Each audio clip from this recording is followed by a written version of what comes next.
contingency tables. A contingency table or two-way frequency table is a table consisting of frequency counts of categorical data corresponding to two different variables. One variable is used to categorize rows, the other variable is used to categorize columns. In a test of independence, we test the null hypothesis that in a contingency table, the row and column variables are independent. That is, there's no dependency or association between the two variables. Conduct a hypothesis test of independence between the row and column variables in a contingency table. Here's some of the notation that we'll be using. O represents the observed frequency in a cell of a contingency table. E represents the expected frequency in a cell found by assuming that the row and column variables are independent. R represents the number of rows in the table, and C represents the number of columns in the table. The requirements: we have a random sample of items or people, things that are independent of one another. The sample data are presented as frequency counts, sample size less than 10%, and for every cell in the contingency table, the expected frequency is at least 5. There's no requirement that every observed frequency must be at least 5, however. The hypotheses that we will test are the null, the row and column variables are independent. The alternative, the row and column variables are dependent. The test statistic that we will use is a chi-square test statistic. And what we'll do for each of the cells in the table, we'll take the difference between what we observed and what we expected, square that difference, divide by what we expected. We'll calculate that value for each of the cells and then add those all up to get the total chi-square statistic. To calculate the expected cell frequency for any of the cells in the table, you take the row total for that cell times the column total and divide by the overall total. And we will get p-values from StatCrunch. The degrees of freedom, a chi-square has degrees of freedom like a t-test did. It's row minus 1 times column minus 1. Tests of independence for the chi-square are always right-tailed. We reject when we have very large values of the chi-square statistic. And here's just a little pictorial of the relationship between having a small chi-square and a large chi-square. The table on the next page is a contingency table with 4 rows and 2 columns. The cells of the table contain frequency counts, and the expected values are shown in parentheses. The row variable identifies the treatment used for a stress fracture in a foot bone, and the column variable identifies the outcome as a success or a failure. Refer to the table and find the expected frequency for the cell in the first row and the first column, which is surgery, success of a patient who had surgery, and we noticed the observed there was 54. So we're going to take the row total times the column total and divide by the grand total to get the expected cell count for that cell, and we come up with a value of 47.478.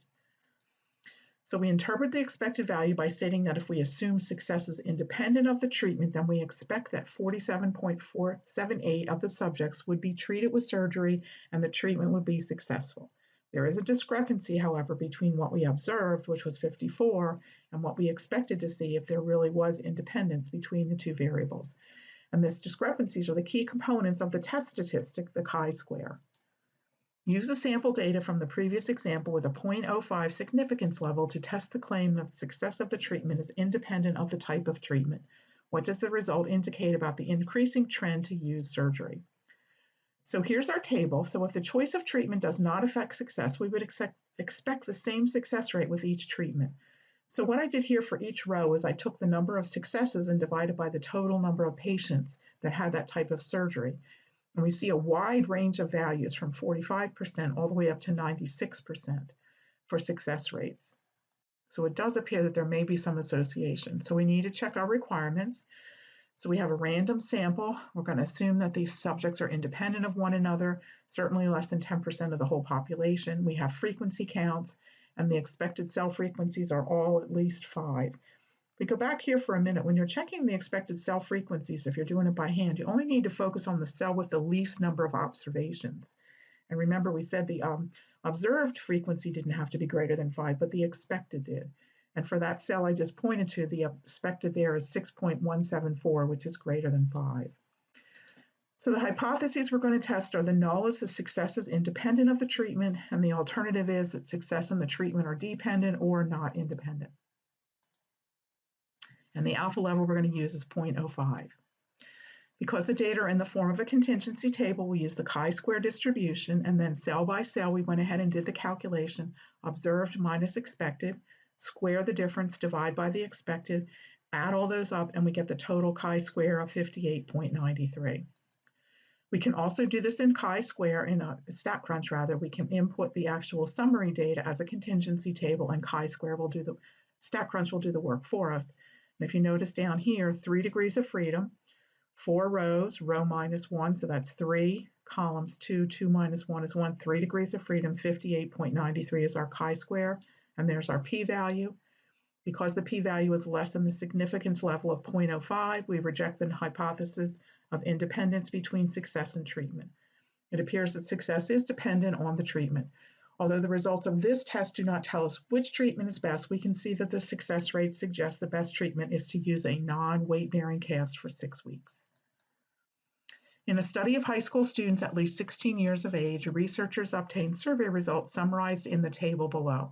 Use a 0.05 significance level to test the claim that independence between texting while driving and irregular seatbelt use. Are these two risky behaviors independent of one another? So I entered the data into StatCrunch in this format. I have the labels, texting, no texting, and then I have 2 columns, seatbelt use, yes, seatbelt use, no. We're going to assume it's a random sample. We have frequencies. We're going to check our expected cell counts. We go in and we go table, contingency with summary, select the columns, select the row labels, and then under display, we're going to do expected count. And there's our expected counts. They're all greater than 5. Now we want to go ahead and do the test statistic. We're going to do the hypotheses first. Null hypothesis, texting while driving, and irregular seatbelt use are independent. Alternative, texting while driving and irregular seatbelt use are dependent or not independent. And then back to StatCrunch, tables, contingency with summary. And now under hypothesis test, we're going to select the chi-square for independence.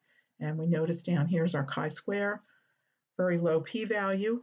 Test statistic 18.77, p-value less than 0.001. We reject the null. There is sufficient evidence to support rejection of the claim of independence between texting while driving and irregular seatbelt use. The risky behaviors appear to be somehow related. The table shows the results of a study investigating whether after effects of epidurals administered during childbirth may interfere with successful breastfeeding. We're planning to do a chi-square test. How many degrees of freedom do we see in this table?